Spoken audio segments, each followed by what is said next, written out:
Throughout the bloody battle for the Pacific, one class of fighting ship was always in the thick of the action. Its creed was to go in harm's way, and its motto, kill or be killed. From protecting the capital ships and bombarding enemy troops, to sinking submarines and bringing down the dreaded kamikaze, it took on the full ferocity of the Japanese and won. Always fighting at close range, they were the eyes, ears, and teeth of the American Navy, the destroyer. Best damn ship in the Navy. Thank God for the Fletchers, because I think the Fletchers were vital in winning the war.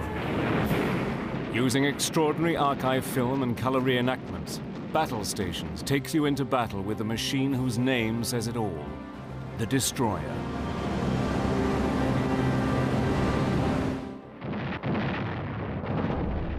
April the 9th, 1942. Japanese troops capture the Philippine peninsula of Bataan. More than 70,000 Filipino and American troops are taken into captivity. It is the largest U.S. Army in history to surrender, and one of the blackest days of the war. Army Commander General MacArthur vowed that one day he would return to retake the islands. But that day seemed a long way away. With the loss of Bataan, Japan appeared unbeatable. Poised to sweep across the whole of the Pacific, a shudder of fear reverberates throughout the free world. But on that very day, a ship with a radical new design was undergoing trials for the US Navy.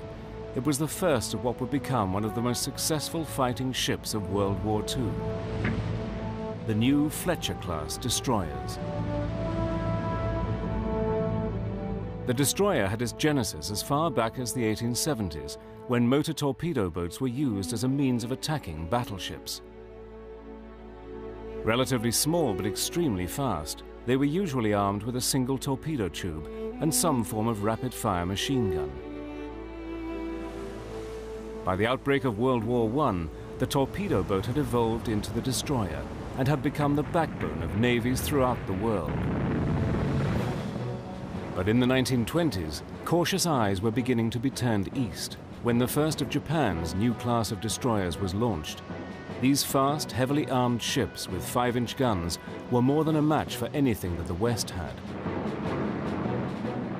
As Japan's expansionist policies increased, so did her fleet. Soon, mighty battleships, carriers, and cruisers were all coming off the slipways. Germany and Italy were also hell-bent on building up their fleets as ship after ship took to the seas. But in America, very little was done to counter these threats. The design of the American destroyer really was static into the 20s and early 30s. No new ships were built, many were decommissioned. So basically, the type of destroyer that the Navy, U.S. Navy, had into the 20s and 30s was the World War I emergency program Flesch-Deckers. As the world entered a crazy race to rearm, American naval designers finally took a hard look at these new battle fleets. What they saw was alarming. The message was clear.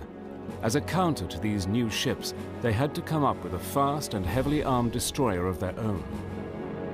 The designers also faced an added problem: aircraft. As planes became faster and more powerful, a new breed of destroyer would have to be able to carry enough firepower to protect themselves and to destroy the aircraft. Slowly, a new design evolved, and in 1939, plans were laid down to build a new class of American destroyer, the Fletcher class. These would be the largest class of destroyer ever built by any nation. Its design was an engineering achievement of balancing ruggedness and seaworthiness, armament and speed on a classically proportioned steel hull. At 376 feet long and nearly 2,900 tons when fully loaded, the Fletchers were significantly larger than any previous American destroyer. They had 5 5-inch guns, 10 21-inch torpedo tubes, 7 40mm and 7 20mm guns. They were also armed with 56 depth charges. The destroyer would also be the first to be fitted with surface and air warning radar. With their 60,000 shaft horsepower engines delivering a speed of over 36 knots, the destroyer was destined to be an awesome fighting machine. And world events would soon prove it. In September 1939, Germany invaded Poland, and World War II began. By 1940, the war at sea had intensified, and German U-boats began decimating British convoys in the Atlantic. While still neutral, one incident would bring America one step closer to war. On September the 4th, 1941, during a routine convoy patrol, an American World War I destroyer, the Greer, had 2 torpedoes fired at her by a U-boat. The U-boat fired torpedoes at the Greer, which in turn responded with depth charges. Greer, of course, had been shadowing the submarine, and so the German U-boat skipper, in defending his ship, fired torpedoes. Although the Greer was not hit, in a fireside chat, President Roosevelt sent a chilling message to Germany.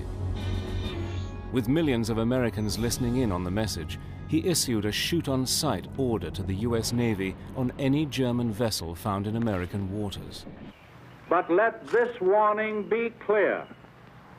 From now on, if German or Italian vessels of war enter the waters, the protection of which is necessary for American defense, they do so at their own peril. Shortly afterwards, another U.S. destroyer, the USS Kearney, was badly damaged by torpedo with the loss of 11 American sailors. These were the first U.S. deaths by Germans.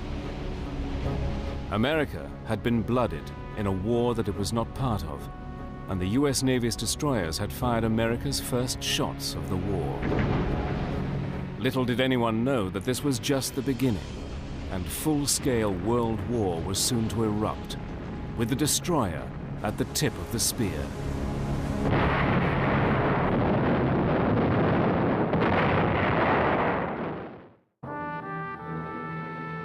On Sunday, the 7th of December, 1941, Japan held its aircraft at the American Pacific Fleet in Pearl Harbor. Within 55 minutes, the fleet lay in ruins. America was at war.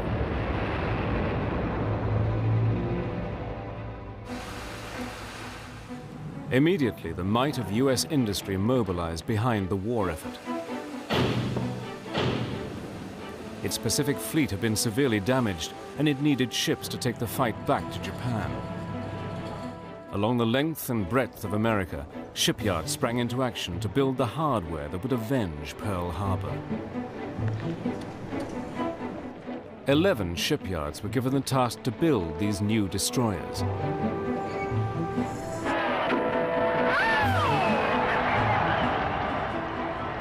As ship after ship started to roll off the production line, the call went out for seamen to man them. I was 17 years old, and I enlisted 8 days after turning 17, and about 3 days later I was sworn in and on my way to San Diego. I'd been to Boy Scout camp, but it was a far cry from that because everything went by the book, it went by the bell, it went by the whistle, and the chief made us march up and down, and we had to go to bed at a certain time and get up at a certain time, take a shower every day, and shave. I'm 17 years old, shaving. I didn't have anything to shave. Straight from boot camp, these men, some as young as 16 years old, were sent to the U.S. Navy's most advanced destroyers. For many, it would be love at first sight. I felt that I was going to be assigned to a small carrier, which I didn't want. And then when I saw a destroyer, I thought, well, now this is what I want, and as luck turned out, that's what I got. Well, I loved it immediately. That's called the Dungaree Navy. All one crew, really. Officers and men were one group together. Destroyer is a special thing unto itself. It has the speed, and it throbs, and you know you're at sea on those things. So it was something I found exhilarating. Meanwhile, the bloody fight for the Pacific intensified. Japan had conquered all before it. American forces had to take control of the sea before they could start to retake the islands, and the destroyer would be in the thick of the fighting. In June 1942 came Midway. In an unforgiving battle, the US Navy's aircraft sank 4 of Japan's frontline aircraft carriers. But it came at a price. The carrier USS Yorktown was also sunk. At the same hour, 7 time zones to the east, the first of the new breed of destroyers was ready to enter the fight for the Pacific. But its crewmen would soon find out the conditions aboard a US destroyer were a far call from the comfort enjoyed by those sailors aboard the bigger capital ships. Complement of the ship was slightly over 300 officers and crew.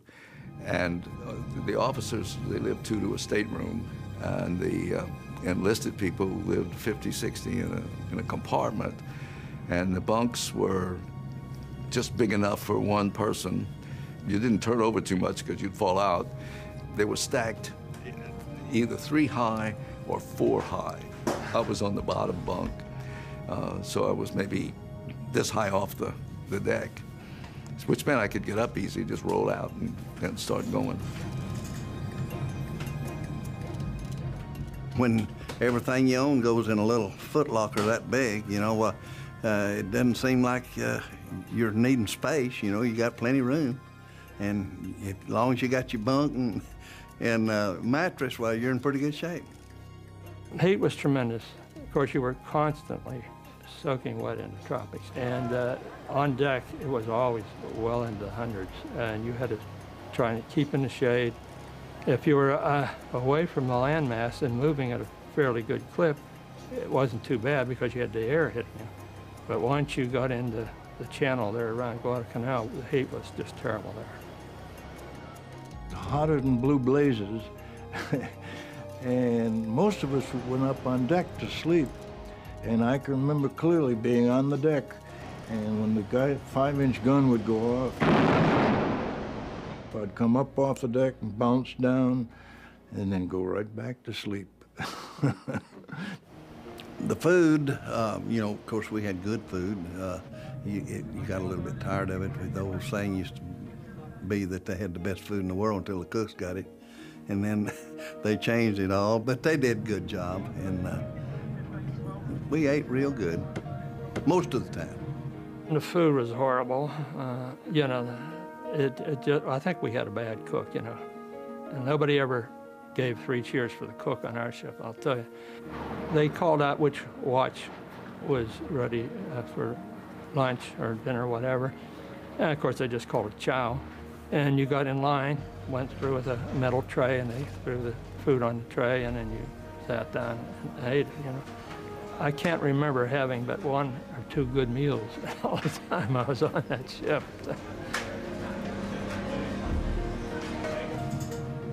For the officers, life on board a destroyer was much more comfortable. The officers lived pretty darn well. By tradition, they had Filipino mess boys in white jackets. A wardroom with a wardroom table and a couple of places to sit down. We were served on china and silver. But it was the washroom facilities which were the harshest. Aft, where I lived, we had 2 showers and maybe 2 dozen lavatories and 6 toilets. And the toilets were a trough with planks across the trough to sit on and seawater running in one end and out the other. And of course, the ship rolled all the time and pitched, and it was always water on the deck, so your feet always got wet. When you went into a shower booth, there'd be 4 other guys already in there. So what you did there was kind of lather up and get splashed from these other fellows, and then hopefully get enough water on you to get rid of the soap. So there's always maybe 8 or 10 naked men standing around, either getting wet or soaping or getting rinsed or whatever. It was an experience. But within the washroom, there was one place that no one wanted to be, on the red seat. Back then, during World War II and before, sailors who had a venereal disease, they were considered to have stolen time from the Navy because they couldn't have certain duty, and they were set aside. And whatever time that they lost, they had to tack it on at the end of the enlistment so that the government didn't lose anything. And so rather than have them use the same facilities that everybody else had, because you might catch something, which of course you couldn't, but we didn't know that, they had a separate toilet for that sort of thing. By the autumn of 1942, Fletcher-class destroyers had arrived in Guadalcanal and were formed into an elite fighting unit known as the Cactus Strike Force. For the US Navy, it wasn't a moment too soon. Japanese forces were continuing to advance. The technology, engineering, and armament of the destroyer had to pay off. Lives depended on it. By early 1943, the first 5 Fletcher-class destroyers had arrived in the Pacific, ready for action. Known as the Cactus Strike Force, their first role was to target and smash the Japanese supply convoys that were ferrying troops needed to continue their invasion of the Pacific Islands. It's something that's hard to describe. You have no lights. Not any ship has a light showing.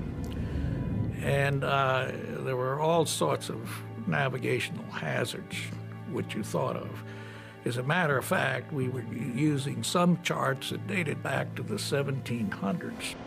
We got very close, within 60 miles of the Japanese airfield, so that's why we had to do it at night. And they were coming down mainly to resupply their troops, and they had a sophisticated barge system that would go hug the shoreline and go at night. So our job was to intercept them and try to cut them off. And their job was to get by us. Already the role of the destroyer was changing. Once looked on as a defense for the capital ships, the new Fletchers were now being thrown into the furnace of battle.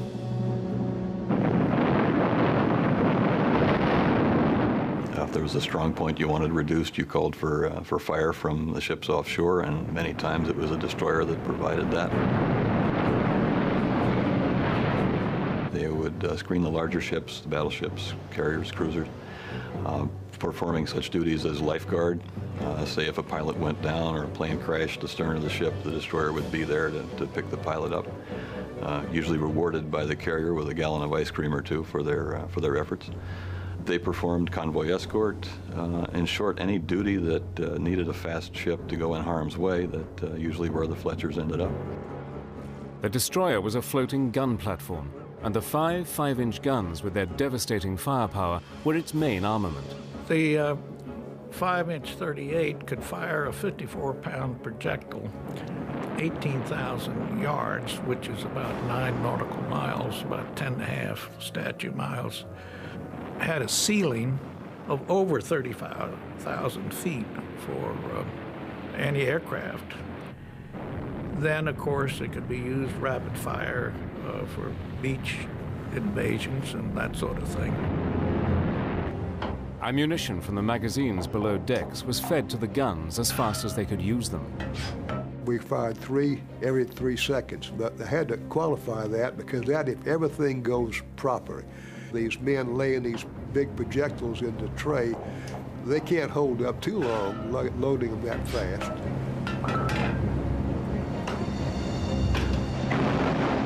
Those 3 to 4 seconds was pretty good for 5 or 10 rounds. After that, your fire slows down. It's dirty. You'd be surprised that every time the gun fires, you have grease flying around and gunpowder. And you come out, you're just peppered with grease all over your face and clothes, and very smoky, very noisy. The Fletcher's 40 and 20 millimeter anti-aircraft guns could put up a shield of steel against enemy bombers and fighters. The 40 millimeter rate of fire was 160 rounds per minute, and the 20 millimeter a staggering 450 per minute, enough to shred an aircraft in seconds.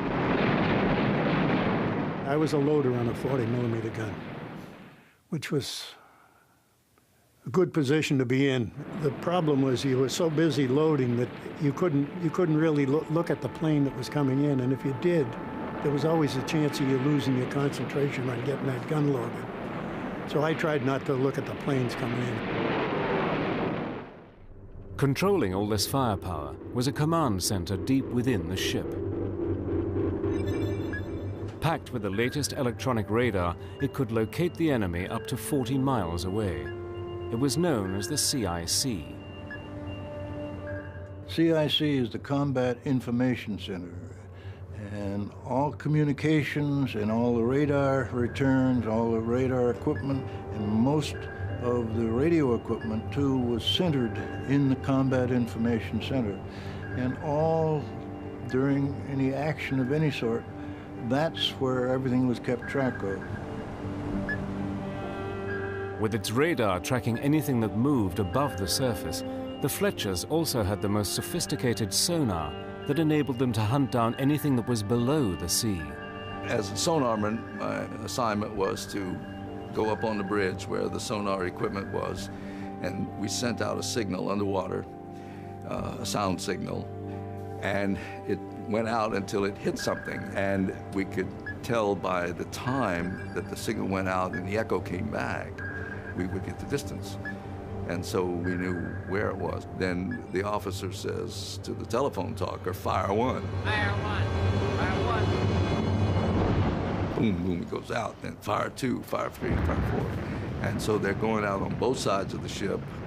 There are three side racks of depth charges, and you have two stern racks, and two of them are going off at a time. The side racks are 300 pounds of TNT, and the stern is 600 pounds each.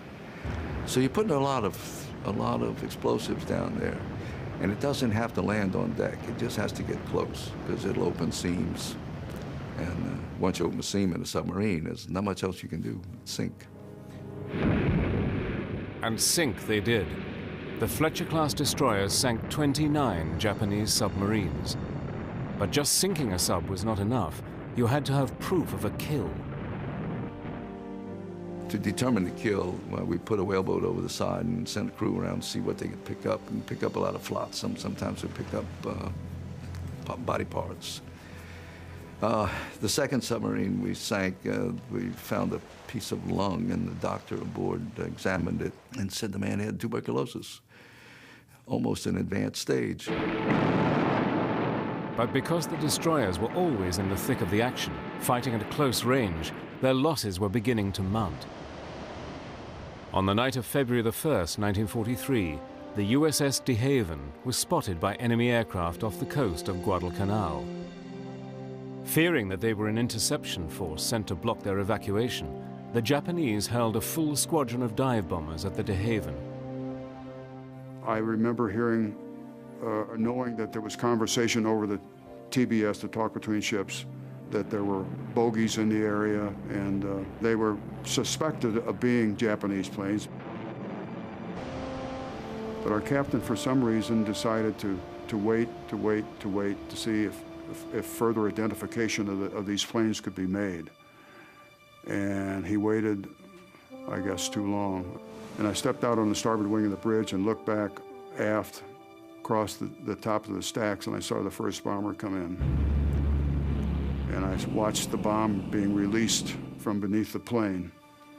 It was that close, and I could see it. It's still a burnt orange color in my mind. It looked like the size of a large ball.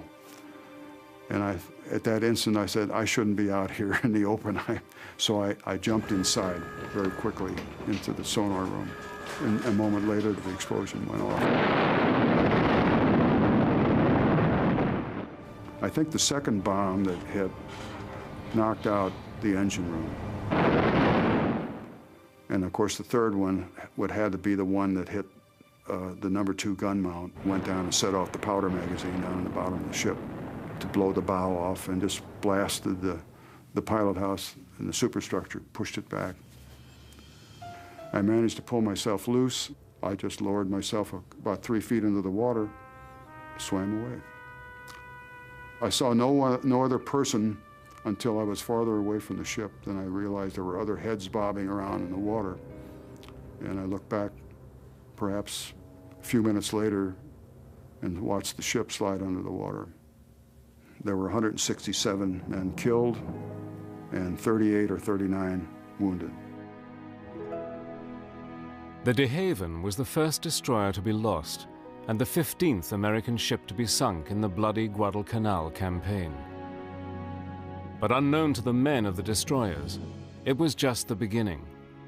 Darker days were coming for the ships of the Pacific and their crews. By the spring of 1943, the Fletcher-class destroyer had established itself as a relentless multi-role attack machine against the Japanese. Constantly ready to go into action, each man's nerves were on edge for the dreaded call to General Quarters.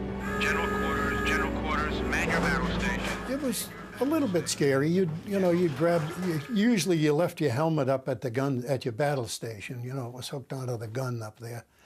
So you just grabbed, if you were dressed, you went like you were. If you weren't dressed, you'd try to throw a pair of pants on and get up there as quick as you could. And you'd go up and man your station and then just wait from there to see what was going to happen next. With the call to General Quarters and never knowing if they might be sunk, the men of the destroyers had a special way of protecting their valuables. The few little valuables we had, you know, we were always thinking what to do. We would put them in a rubber, we called them in those days, and today they call them condoms. But anyway, we would put all our little valuables in there and then tie a knot in this thing and keep it in our pocket. On every front, they were involved in close contact battle, using every one of their weapons to destroy the enemy. But perhaps one of the strangest weapons they used was on the night of April the 5th, 1943. The USS O'Bannon and the other destroyers of the Cactus Strike Force were returning from a mission bombarding Japanese shore positions when the O'Bannon picked up a large Japanese submarine on her sonar. Everybody looked, and sure enough, there was a submarine sitting on the surface.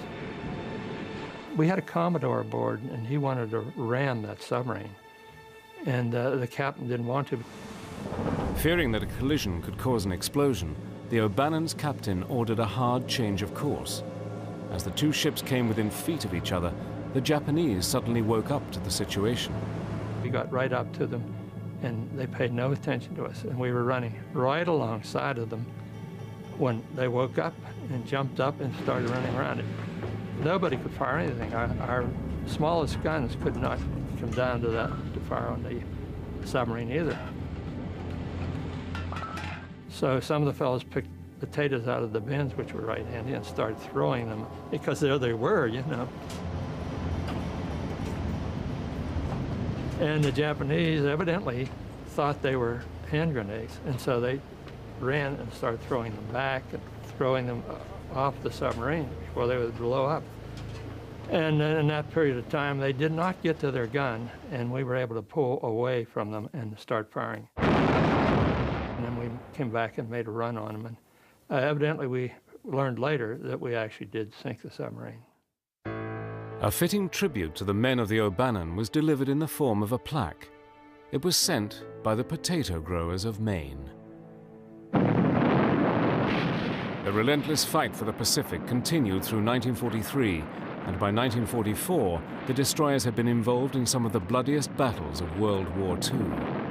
But it was during the Battle of Leyte Gulf that the fighting men of the tin cans became legends.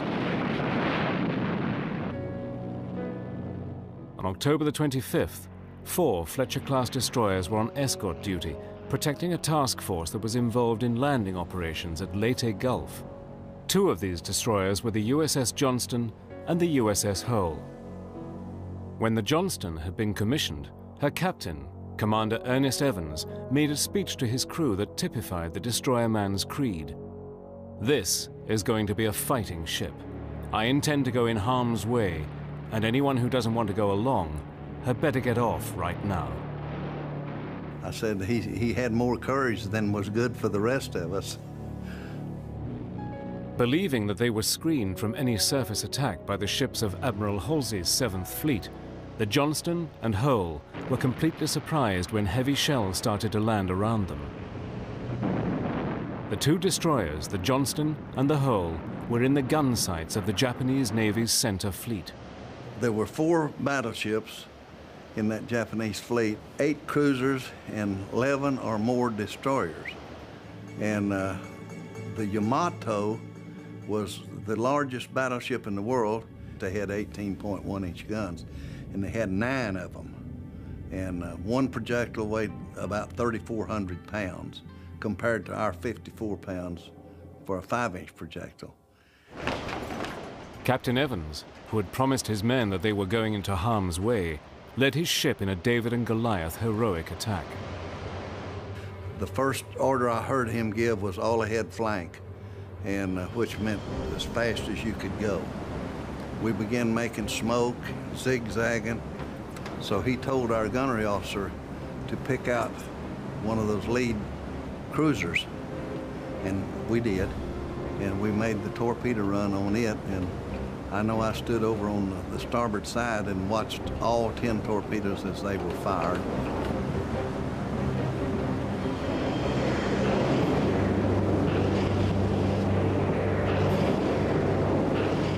We completed our run, and then we turned, and we was trying to retire into our own smoke, and then we was hit for the first time with the 3 14-inch projectiles, mostly amidship. The ship just completely rose up out of the water and came down with a thud. That projectile, it's got a wow, wow like that, and it's a terrible noise. For some reason, I just turned and started walking forward, and I only got just a few feet. And as a round came in and killed most of those guys that I was standing with. And I look back and I recall, I can still see it today, one of my friends from about half up, and his arms are still moving. Helpless in the water and pounded by the Japanese heavy guns, the Johnston turned to help its fellow destroyer. Its young crew members began to think the unthinkable. And I truly believed that that was the last day of my life. With the Johnston dead in the water, Captain Evans had no option but to abandon ship. It was a bad feeling. You know. First of all, you know, you'd never seen anything like you saw that day, and you was one of those that thought, well, this can't happen to me, you know. Yeah, it wasn't a good feeling at all. As the survivors huddled together on life rafts, they thought that rescue would come swiftly. As the day wore on and the evening came on and began to get dark, well, then you begin to wonder, now, where in the hell are they? And why aren't they up here, you know, to retrieve us? Within 2 hours, the Johnston, the Hull, and the escort ship Roberts had been sunk, and the survivors were scattered over miles of ocean. But the U.S. Naval Command was fearful that if one ship should find them and stop, it would be a sitting target for enemy submarines. They issued a terrible order: permission denied to save survivors.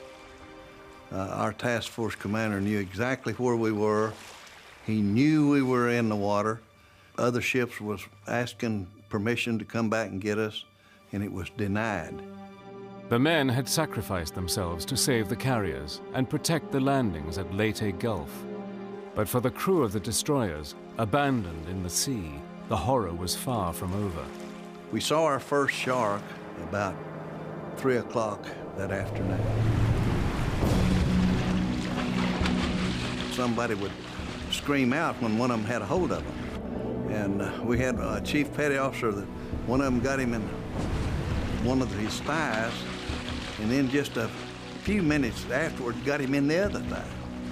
And so when they'd scream out, you knew that a shark was hitting somebody. For the next 2 days, the men fought the sharks and the elements.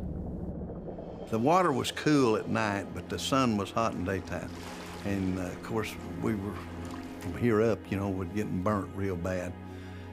This little float wasn't very big that we had, and we put the wounded, most wounded, inside that, which was a couple of guys that was burnt real bad and couldn't see. Then dark or just a little bit after dark, both of them died. So we let them slip beneath the surface. When finally rescued, out of the combined crews of over 600, only 147 survived from the Johnston and 86 from the Hull. The heroism of the destroyer crews who had helped to win the Battle of Leyte Gulf was summed up by the official naval historian. In no engagement of its entire history has the United States Navy shown more gallantry, guts, and gumption. Following this victory, the Philippines were successfully recaptured. General MacArthur had fulfilled his promise to return, and a destroyer was there to help fulfill that vow. But for all its armament, the destroyers were small and vulnerable warships, and it was not only from the hands of their enemies that the men of the destroyers faced death. Sometimes nature would unleash itself, with devastating consequences. By late 1944, the Fletcher-class destroyers were now coming off the slipways at an incredible rate of 4 each month. As soon as they had their shakedown cruise, they were hurled into the bloody battle for the Pacific. As American forces slowly recaptured each island, the price in lives kept going up. With the Japanese refusing to surrender, it was a case of kill or be killed. But for the men of the destroyers, death sometimes came from forces which even they could not fight. During the autumn storms of 1944, the USS Spence was part of the escort for Task Force 38. If you was watching the ship, it put it clear out of sight where it would go below the waves, you know, and you think, well, it's gone. Then next time it'd be up above you, 50, 60 feet or more. Sometimes wind was so strong, if you into the wind, you couldn't breathe. The next day, the weather became even worse, and then the storm became a typhoon. In winds of over 100 miles per hour, huge quantities of water swamped the Spence. I was on the watch on that, and I had all kinds of rain gear on and everything, and the earphones, and you know, it seemed awful funny, like when the ship laid over on its side, and you're walking on the side of it, and then all of a sudden it turns all the way over and throwed me out in the water then. I didn't dream there'd be a storm enough to sink any ship, any man-of-war ship, anywhere. At about 11 o'clock in the morning, with winds now reaching over 120 knots, the Spence capsized.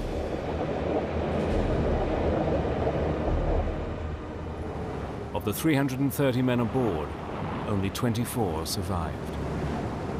Everybody that was below deck in the engine room and the fire rooms and that, they never had a chance. The ship upside down, there's no way in the world they could ever get out.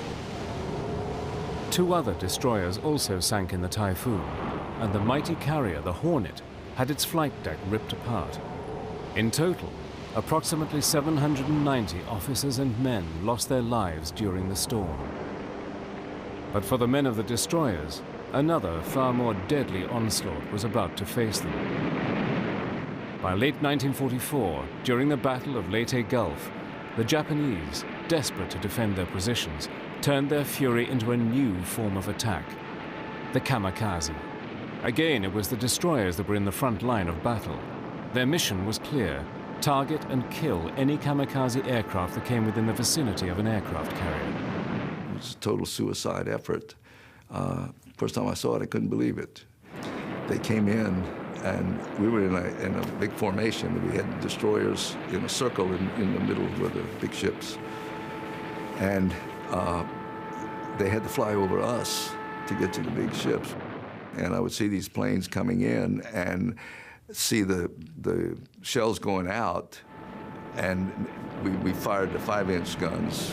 They had the proximity fuse, which meant they would explode and shrapnel would go all over the place. And 40 millimeters are going out, the 20 millimeters are going out when they get close enough. And you just sit there and say, well, how can he get through it?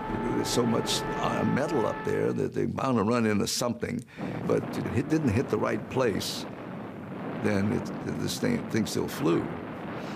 So we just grit your teeth and you keep shooting, bang, bang, bang, until finally you'd hit it, or it would fly over you and go look for something else. But sometimes the kamikaze pilots targeted the destroyers. On April the 6th, 1945, the USS Bush was on picket duty off the coast of Okinawa when CIC's radar picked up a large formation of enemy aircraft.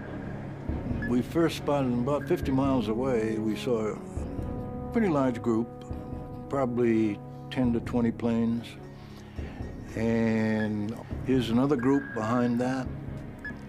And then almost immediately a third group, and then a fourth group. And so we knew this was going to be a big one. Within a few minutes, the Bush knew that they were the target. We had a plane coming in at low on the water, on our bow, right for us. We fired everything come loose, the 5-inch, the 40s, the 20s, all were firing, and didn't stop him. A very skilled pilot, and he knew what he was doing, and he hit us exactly right in the spot, the most perfect spot possible, and that is right between the two stacks, right at the waterline. Then about a half hour later, another one came in a little higher and peeled off and came in and hit us on the other side exactly the same way. And then about a half hour later, a third one came in and crashed into the forward right with the forecastle, and that was the most damaging hit in terms of people killed, because we had people out on deck there, and he sprayed gasoline, flaming gas, all over that forward deck. With its hull almost torn in two, the Bush sank, taking 87 of its crew with it. In the weeks that followed, the destroyers faced more than 1,500 kamikaze attacks, and by the war's end, had fought in nearly every naval battle. In total, over 1,300 battle stars were awarded to the Fletcher class. But a bigger accolade awaited them. In August 1945, Admiral Bull Halsey ordered that 3 destroyers, the USS Nicholas, O'Bannon, and Taylor, should accompany the mighty battleship Missouri to accept Japan's surrender because of their valorous fight up the long road from the South Pacific to the very end. We met the Japanese destroyer that came out of Tokyo Bay with the harbor pilots and peace emissaries. And we sent our whaleboat over there and picked them up and then transferred them to the Missouri and to other ships in the fleet. It was quite an honor.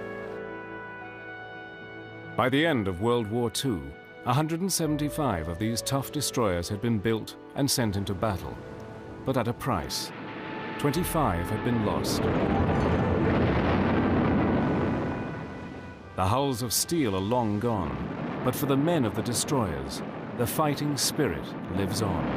Thank God for the Fletchers. It was the finest destroyer that was ever built. Be a captain of a destroyer. You're a king in your own world.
Oh, I'd probably seen a John Wayne movie or something, and I was 17 years old, and I enlisted 8 days after turning 17, and about 3 days later I was sworn in and on my way to San Diego.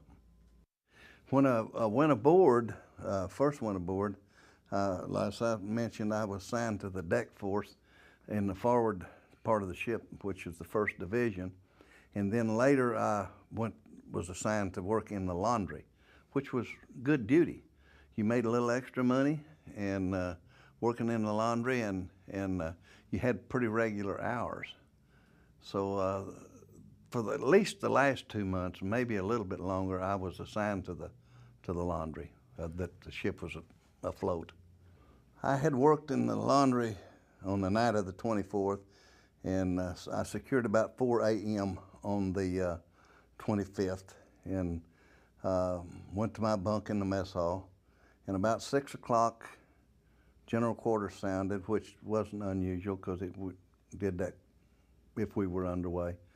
And I went to my battle station, and we were there only short time, and we secured, and I went back below and got in my bunk again, and then about 5 minutes to 7, the general quarters alarm sounded again. And someone passed the word that the Japanese fleet was 15 miles astern of us. Well, that does something to quicken your pace when you hear something like that. And so we again went to our battle stations, and I know when I got topside, I imagine the captain got on the bridge just about the same time I got to my battle station, because the first order I heard him give was all ahead flank, and which meant as fast as you could go. And then he said left full rudder, and we began making smoke, zigzagging, and headed back. I didn't know at that time that we were headed on a torpedo run, but we were. And so he told our gunnery officer to pick out one of those lead cruisers, and we did, and we made the torpedo run on it. And I know I stood over on the starboard side and watched all 10 torpedoes as they were fired, and then I don't know why, but I felt better by going back to the port side. Of course, they could shot all the way through the ship anyway, and but at least I felt better being on that port side. And we completed our run, and then we turned, and we'd never been hit yet.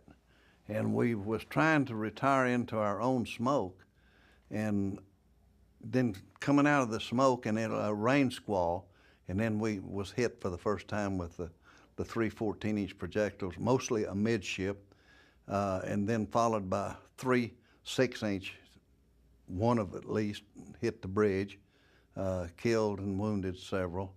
And then from then on, it was a constant hammering of one right after the other.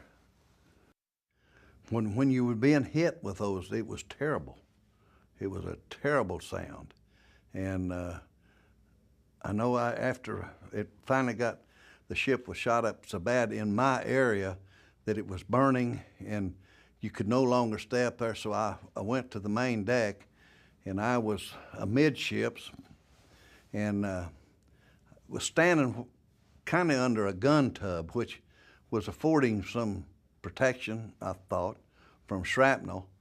And then for some reason I just turned and started walking forward, and I only got just a few feet. And as a round came in and killed most of those guys that I was standing with. And I look back and I recall, I can still see it today, one of my friends from about half up, and his arms are still moving.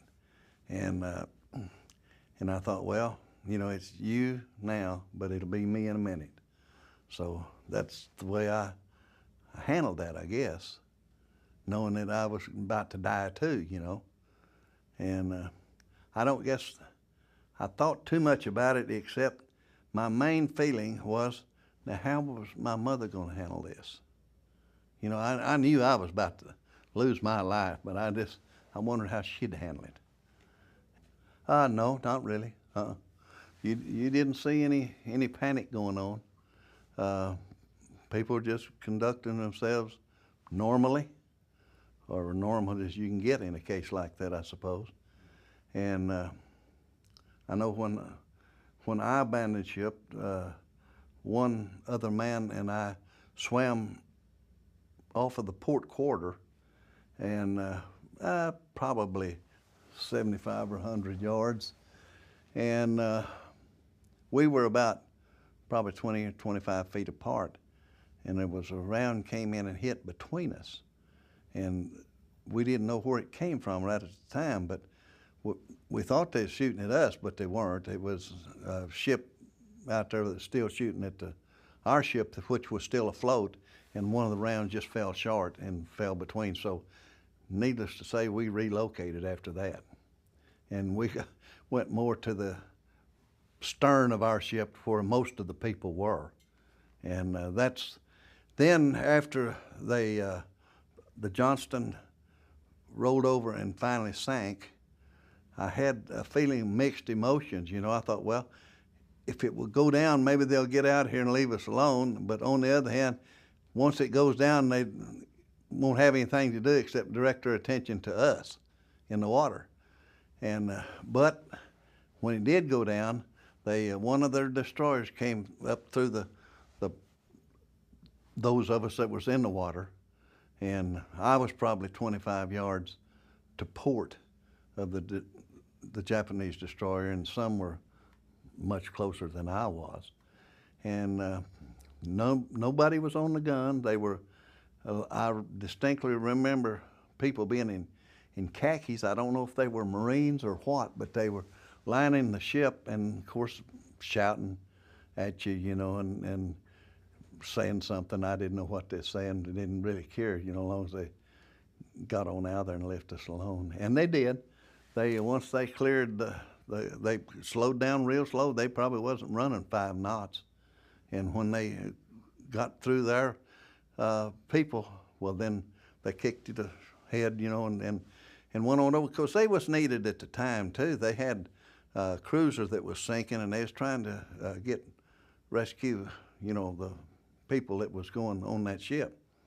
So they was needed somewhere else, so maybe that's one of the reasons they didn't direct their attention to us.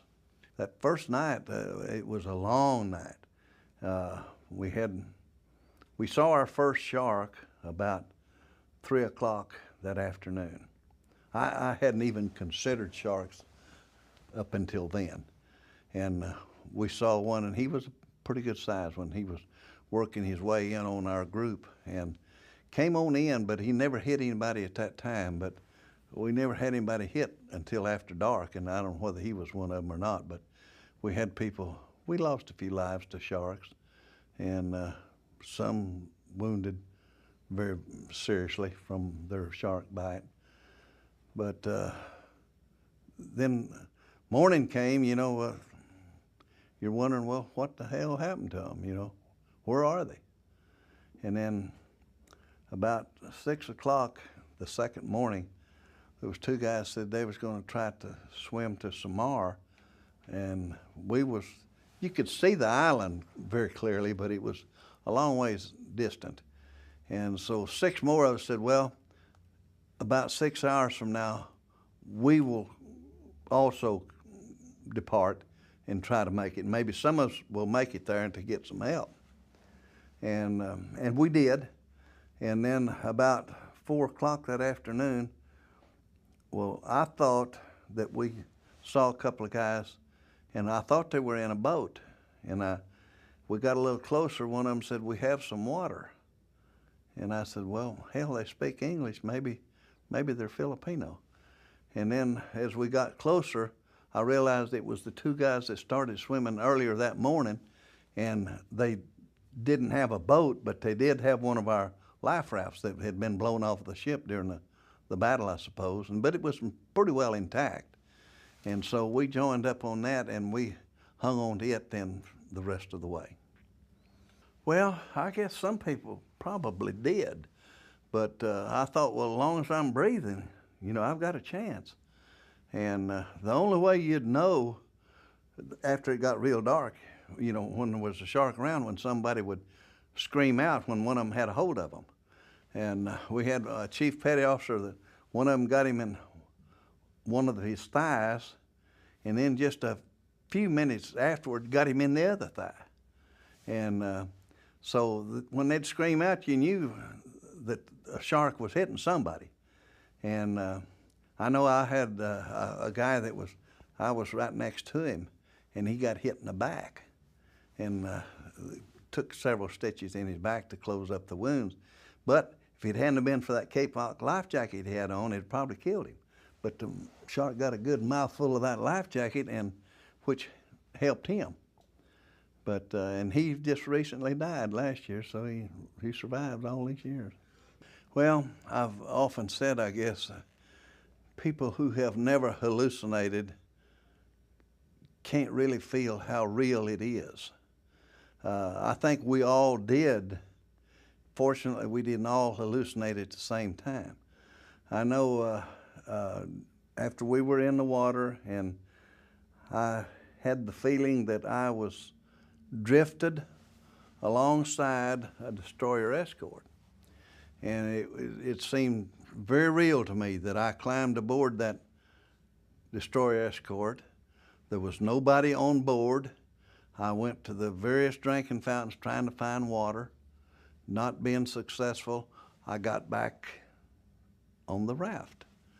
And then a little bit later, it's so real to me. I said, have we seen any ships? And one guy said, yeah, we did see some DEs a while ago. Well, I thought, well, damn, I knew that. And then I got to think, well, now, if I was ever up off of this raft on that deck, why did I get back in this water? And so I ruled it out. I knew that hadn't happened at that time. But it was so real to me that, and it was to those other people too, I'm sure. And as one of our survivors, he's dead now, he said some of those people that hallucinated, he said, I don't think they ever came all the way back, and I think he's right. Some of them didn't. And they, even today, if they're still alive, have problems with separating fact from the fiction or what they think happened.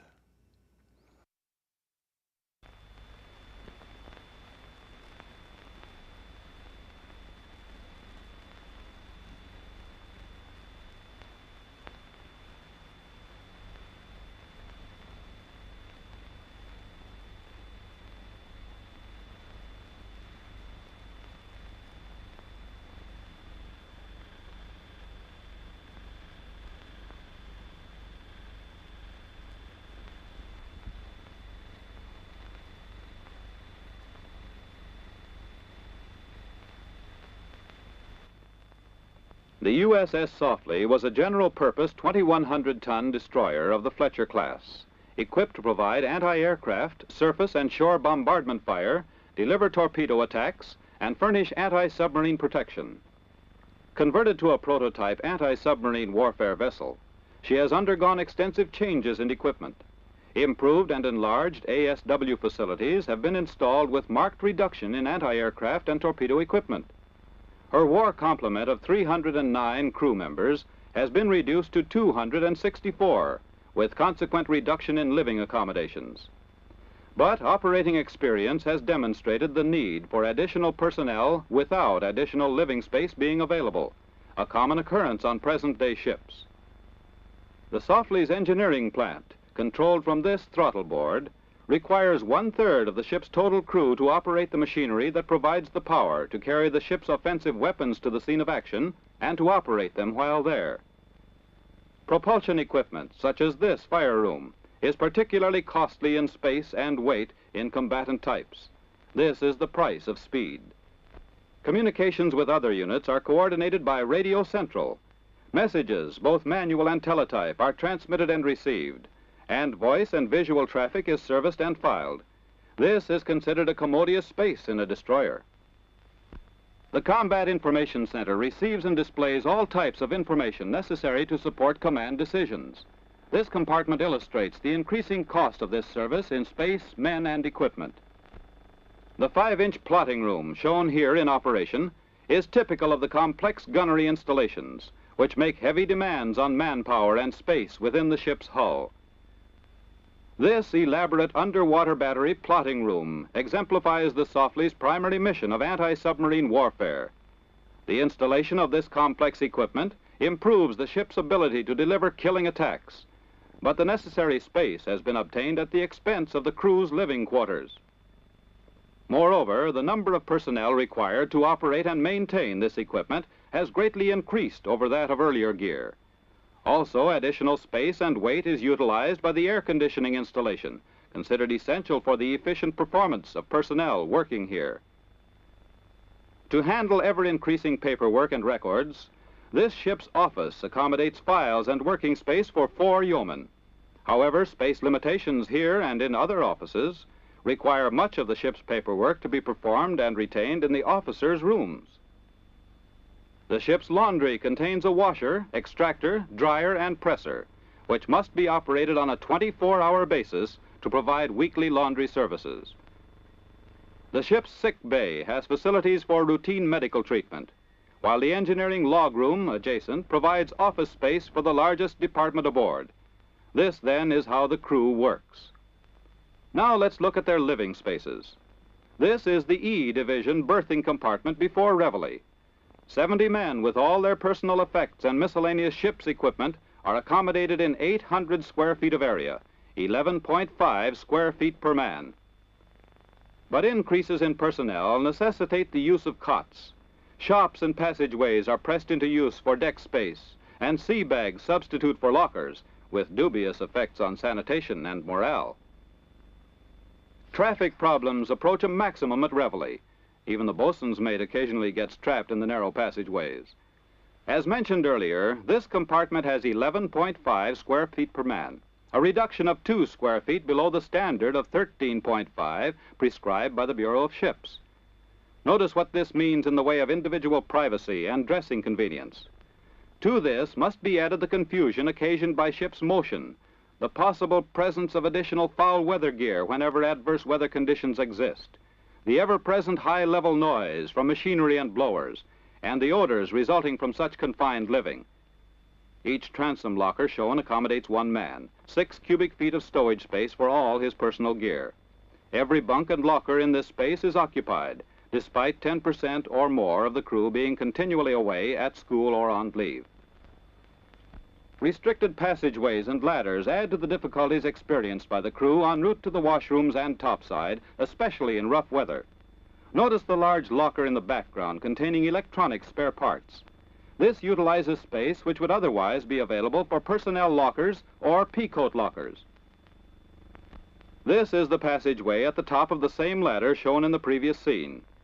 All the after-living compartments funnel traffic up through this space into the heads and washroom forward, or out onto the main deck through the door shown in the background.